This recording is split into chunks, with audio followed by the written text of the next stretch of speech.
প্রতিটি মানুষের জীবনের পেছনে থাকে একটি গল্প। কেউ স্বপ্নের জন্য লড়াই করে নিজের মাটিতে, আবার কেউ পরিবারের হাসি ধরে রাখতে পাড়ি জমায় হাজার মাইল দূরের অচেনা দেশে। আজকের গল্পটি এমনই একজন তরুণের, হৃদয় শেখ। ময়মনসিংহ জেলার পাগলা থানার মশাখালী ইউনিয়নের কান্দি গ্রামের সন্তান হৃদয় শেখ। সাধারণ একটি মধ্যবিত্ত পরিবারে বেড়ে ওঠা এই তরুণের শিক্ষাজীবন এসএসসি পর্যন্ত।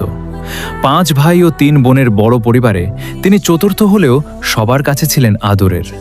মা বাবার প্রতি তার ভালোবাসা ভাষায় প্রকাশ করার মতো নয়, কিন্তু জীবিকার তাগিদে আজ তিনি প্রবাসে। মালদ্বীপে একটি রিসোর্টে কাজ করছেন প্রায় 1 বছর ধরে। প্রতিটি দিন কেটে যায় পরিবারের মুখ মনে করে, আর প্রতিটি রাত শেষ হয় মা বাবার জন্য অদৃশ্য এক অপেক্ষায়।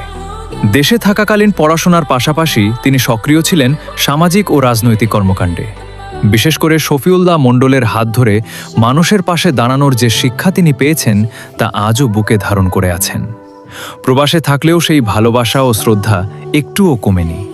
হৃদয় শেখ বিশ্বাস করেন, রাজনীতি মানে শুধু ক্ষমতা নয়, মানুষের সেবা, মানুষের পাশে দাঁড়ানো এবং সমাজে ইতিবাচক পরিবর্তন আনা।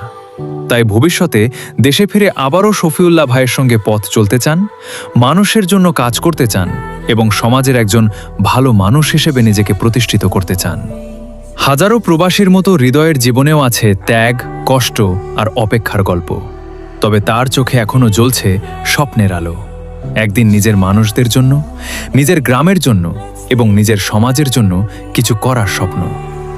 এটাই হৃদয় শেখের গল্প।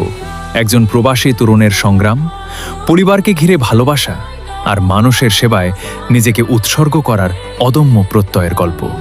আর হ্যাঁ, আপনি যদি আপনার নিজের ব্যবসা, প্রতিষ্ঠান কিংবা রাজনৈতিক আকর্ষণীয় ও তথ্যবহুল ইনফরমেটিভ ভিডিও তৈরি করতে চান, তাহলে আজই ইনবক্সে যোগাযোগ করুন। আপনার গল্প, পরিচিতি ও কাজকে সবার সামনে সুন্দরভাবে তুলে ধরাই আমাদের লক্ষ্য। ধন্যবাদ।